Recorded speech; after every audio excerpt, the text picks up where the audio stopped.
Hey everyone, Sari here, and welcome back to another week of Astra Season Offense matches. I wound up using another enemy phase approach for this week's matches, though not with any of the usual suspects. Legendary Guinevere is a deceptively bulky unit. A lot like Brave Dimitri, she can combine her flat, res-based damage reduction with percentage reductions to let her shrug off physical attacks in spite of her low defense stat. Her base kit works extremely well, combining breath, guard, both in combat and post-combat healing, along with the ability to ignore any sweep or dazzling effects that the enemy team might throw her way. I did decide to try using Flare for her this week instead of Miracle. The extra healing can help her stabilize after tanking some hits in melee, while the damage can let her punch through any particularly sturdy opponents. Speaking of melee, she isn't using a close counter skill here. It's a deliberate choice. While it does mean she can't sweep melee opponents on a counterattack, there aren't many that can actually threaten her in the first place. It also gives the team a great way to stall the match long enough to collect any tucked-away ether pots. Noah is the key support for her on this team. He's a fantastic partner for most Omni tanks, but Guinevere gets a lot of extra value from his support. Getting dodge from him complements her flat damage reduction perfectly, especially since she can't use Speed Smoke without giving up her personal skill. Dull Stats and Null Follow-Up are also a great pair of effects to have donated, freeing up both her B-Slot and Seal for other options. Eliwood's also here to support her, offering his usual combination of cross-map stat bonuses, bonus doubler, and null panic. He and Naga also double as shrine magnets, normally keeping Guinevere safe from any penalties. Ashura's mostly just here for the extra visible res, though the sabotages can help stat checks against teams that aren't using Freyr. Plumeria, as always, is an invaluable dance support with guidance and a Kanto-enabled dance. Now that we've gone over the team, let's get to the first match.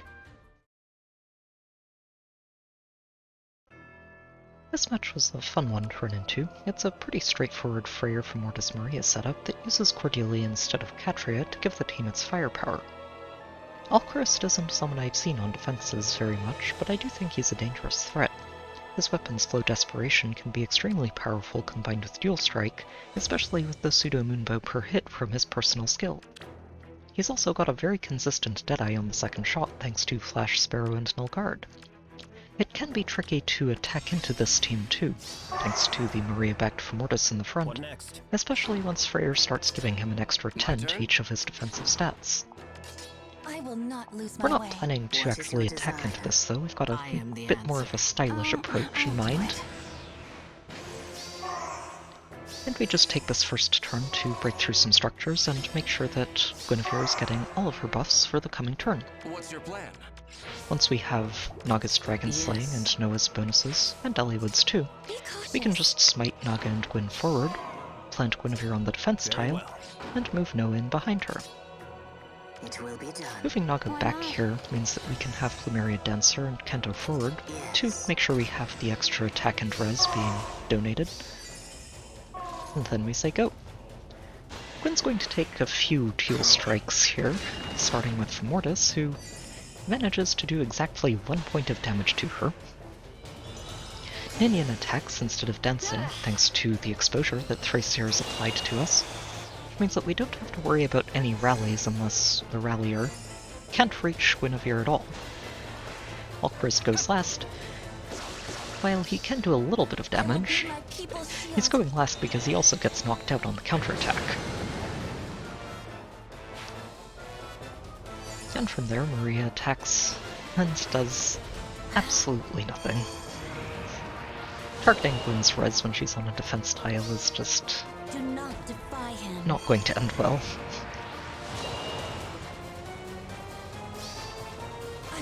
And thanks to Null Disrupt, she doesn't have to worry about this dazzling effect.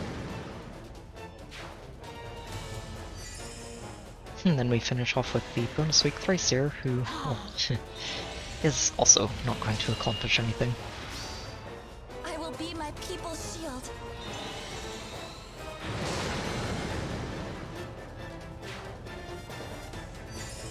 Cordelia can't reach us here, and she just ends up pulling Freyr back to a safer spot.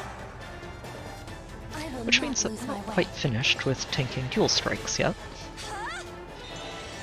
We can start things off here though by finishing off Femortis. It's an impressive 5 damage bonfire, but not quite enough to give Gwyn too much trouble. And even with 80% on the second hit, she can take down the rest of his health. From here, I do want to make sure that we're not backing up too much. If we do, it makes it a lot harder to reach this Aether pod on the right side. So instead, we open up some more structures on the left, and warp Guinevere over the catapults to take out Ninian.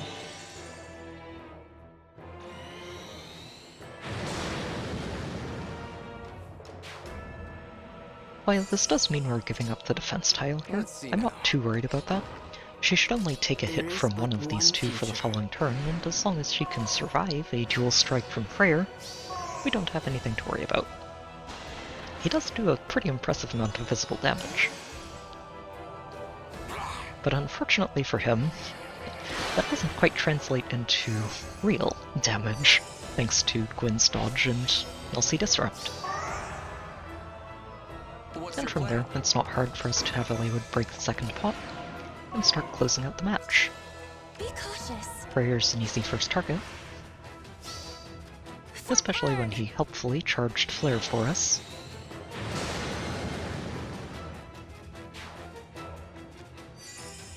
And then after a dance, we can close out the match with Cordelia. As you request.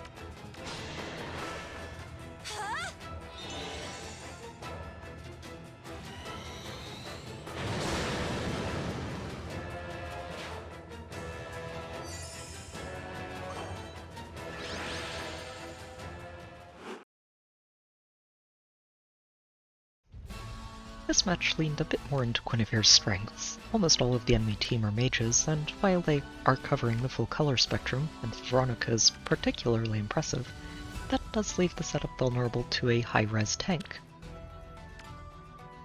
It can be tricky to approach this thanks to the maxed out Femortis, and the two sources of exposure can result in more damage than the tank is prepared to handle, especially if you have to deal with Seliph at the same time.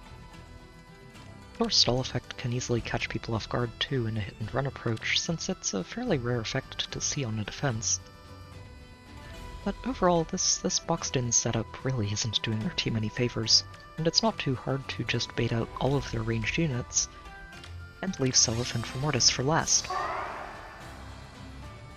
Very well. We actually end up going for that approach, instead of just baiting out Seliph along with the rest of his team here. While I was thinking about it, I ended up deciding not to. Even if I now think I may have been overestimating the Seliph's damage a bit, I decided to play it safe and not tank the exposure on top of the true damage that he gets baseline. And instead we just bait out half of their mage squad, starting with Azura, before moving on down the chain. The exposure means that I don't have to worry about any of the rallies going off from Veronica or a dance from Azura, which means that it's fairly straightforward to bait all three of them out this turn.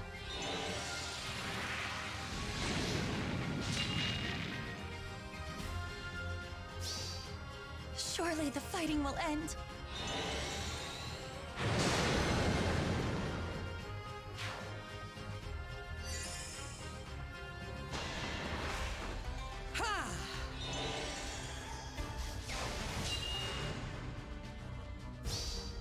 I will not fail. From there, nothing can actually reach us, though Seliph will move forward to break that block. And we have a pretty comfortable spot to move forward with. What next? I do end up wanting to pull back though. I'd like to desynchronize Seliph and Femortis to make sure that we can knock out Seliph and leave Femortis as the last one standing while we collect Aether pots. Retreating down below this fortress means that we're baiting Thracer out, which means that Femortis is going to stand in place to rally her. And Seliph won't be able to reach us, but he will move 4 spaces forward and give Arvel a way to warp forward and attack into Gwyn. Thracer moves in first. She doesn't even get to apply exposure to Gwyn here, since Aether is actually 1 tile closer to Thracer than Gwyn is.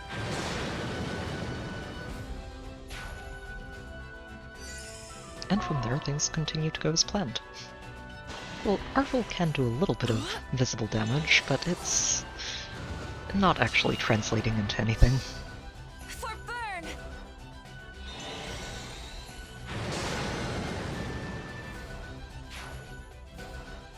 And now that Seliph isn't being protected by Femortis, it's pretty easy for us to knock him I out will not lose my way. and move in to start closing out the match.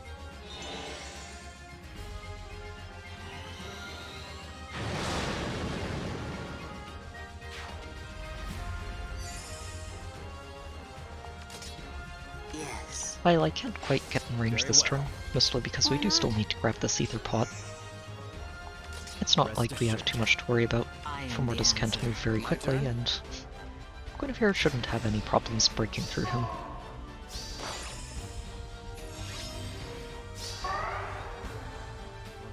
What next?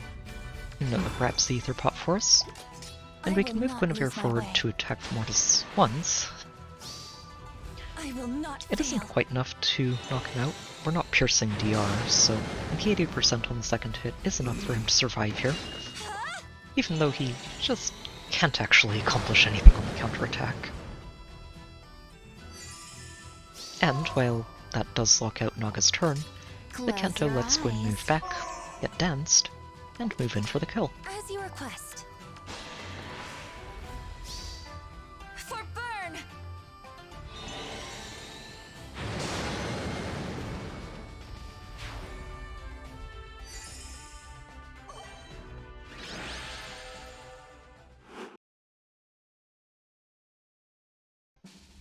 This match was a neat one to see, featuring one of the few near-save Femortises I've run into in other defenses.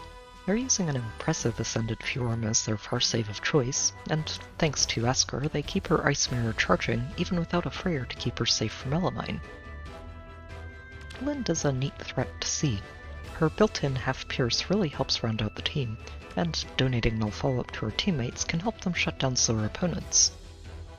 It's particularly effective for air. Together with her built-in miracles, she can become deceptively hard to handle. And with exposure and Asker's bonuses boosting their damage output, this isn't a team that's too safe to try and tank. Which is, of course, exactly what we're planning to do. First thing I do here is have Noah move over and test for these bolt traps in the front, while we have Guinevere out of range of them. Eliud can test the Hex Trap, and from there we have a much better idea of Close your where everything eyes. is and how to navigate through the map. I will not lose Moving my Gwyn way. over here and dancing her lets her work forward and open up a space for Noah to get smited into, What is your desire? and stay safe while buffing her again next turn. Peony's Odd Tempest does let her move forward to dance air before anything else happens, which also Don't applies get in some my extra way. in-combat penalties to Guinevere, and means that Thracer actually gets to do a little bit of Surely the damage to fighting start will this end. off. The damage doesn't stick, but the small victories count. Air moves in next, and she can hit a lot harder, by about 12 damage in the end. And Guinevere's Flare means that she can trigger that miracle on the first hit before finishing her off with the second. Lind moves in next. The half pierce into true damage does mean she gets a little bit done, but it's still just not quite enough.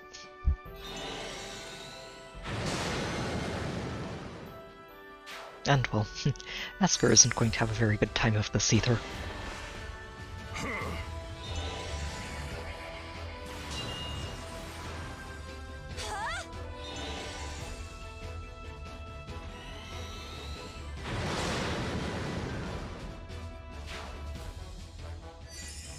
From here, the repositions actually end up making this a lot easier for us overall, since it leaves Mirabilis I am the answer. unprotected by Fjorm going Rest forward. assured. Which is actually a good thing for us. Mirabilis' dance means that we didn't get Elliewood's bonus doubler and other bonuses applied I will to not Guinevere lose my here, way. so we don't want to be trying to punch through Fjorm without those online.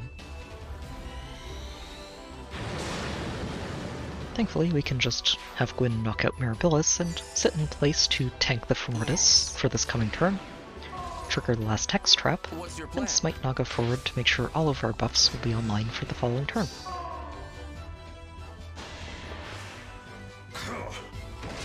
Even without bonus doubler, it's not like Femortis is really going to threaten her. And from here, we can just open things up a bit, pick up our final Aether pot, and move in to close out the match. Party Fighter does let Fjorm survive this first hit, and get a pretty solid swing in on the counterattack, but even that isn't going to do enough damage to actually stick to Gwyn after the post-combat healing.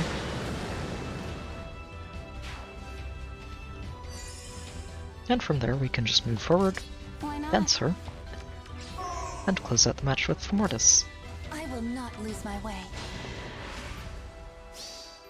Surely the fighting will end.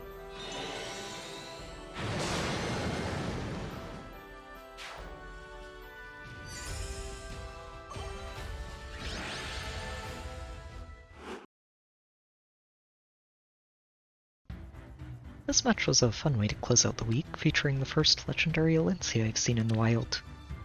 Even if the setup is a bit more boxed in than it probably should be, Alencia's ash-flavored guidance and Kanto can easily let the squad sneak out of their starting position if you aren't careful. And letting the Veronica or Leaf get into your backline is a recipe for disaster. It isn't too easy to just pick them off from across the wall either, thanks to the Freyr-backed Femortis keeping them safe. I actually went into this match planning to have Guinevere tank all of their ranged threats on the first turn. By smiting Noah forward onto this bolt trap to test it, it opens up that tile for Guinevere to break the Flyer School and give Thracier and Leaf room to attack her. Very well. Unfortunately, I got a little bit ahead of myself here, and had Naga reposition Guinevere before dancing her, so we didn't end up breaking that school this turn, and only end up baiting Veronica. Ninian starts things off by dancing Freyr, which she always would, since he's right next to her, and Veronica moves in to accomplish absolutely nothing. It is important, though, to see where Ninian moves here, I will not fail. since that is the most likely tile for her to Kanto over towards, and it does give Alencia very easy way to warp across the wall, and potentially catch somebody off guard if they've planted a unit on that tile next to her.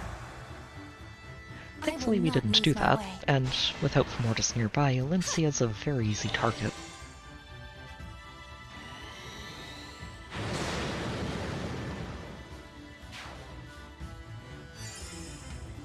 And from there we can just dance her, move over and pick off Ninian, make sure we don't have to worry about any dances going forwards. I will not fail.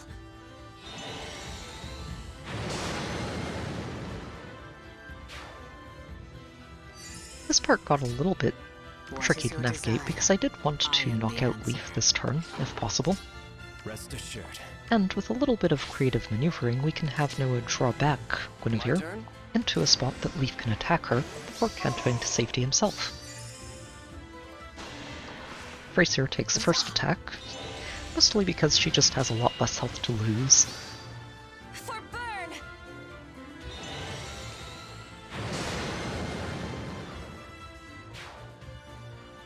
And then Leaf moves in to get himself knocked out as well. The 39 times 2 is a bit intimidating at first, until it does 6 damage total.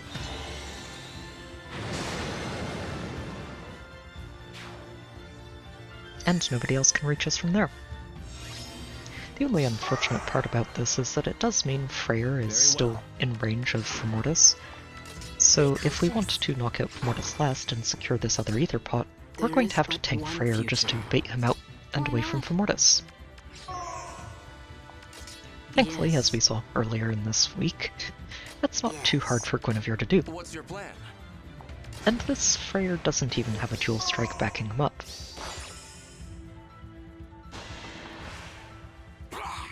He does do a lot more damage than the other Freyr did, but it's still not enough to actually punch through Guinevere, and from there it's easy to start cleaning things up.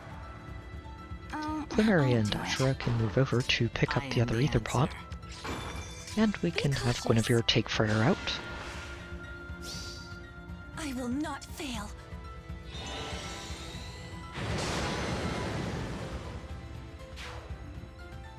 Which sets us up to deal with Femortis on the following turn. It will be done.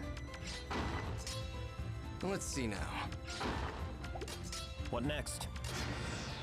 The Armored Beacon does make him a bit trickier to handle here, and we'll probably end up needing a dance to knock him out this turn.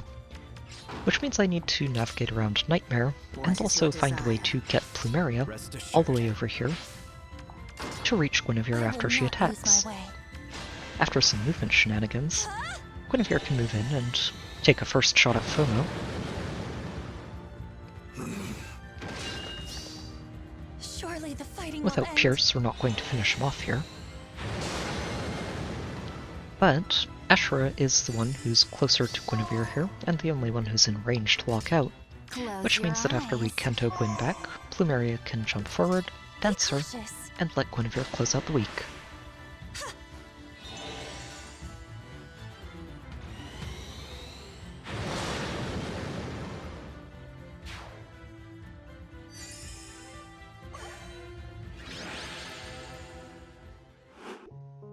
I had a lot of fun this week. It's been a while since I had Guinevere sweep a season, and it was great to see her do so well.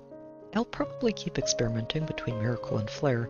There are major benefits to either one, and I'd like to try using Gatekeeper instead of Eliwood on her team as well. I do have a Discord channel if you'd like to hang out and chat. There's a link in the description, and I've also got a Patreon link there if you'd like to help support the channel.